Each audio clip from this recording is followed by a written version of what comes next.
আসসালামু আলাইকুম ভাই। ভাই, দুনিয়ার অধিকাংশ মানুষই একজন মানুষকে কষ্ট দেয়, যার সাথে উচ্চ সুরে কথা বলাও নিষেধ।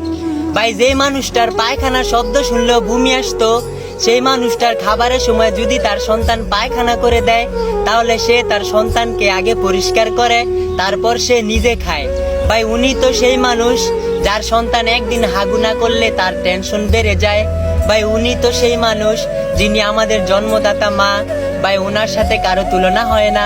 ভাই, বিশ্বাস করেন, যেদিন বাপ মা হবেন সেদিন বুঝবেন সন্তানের প্রতি বাপ মার কত মায়া।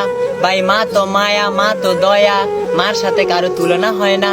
ভাই, মা যদি একবার জীবন থেকে হারায় যায়, তাহলে আর জীবনে ফিরে পাওয়া যায় না। ভাই, চলো এখন থেকে শপথ করি, মায়ের আর জীবনে কষ্ট দিব না, ইনশাআল্লাহ।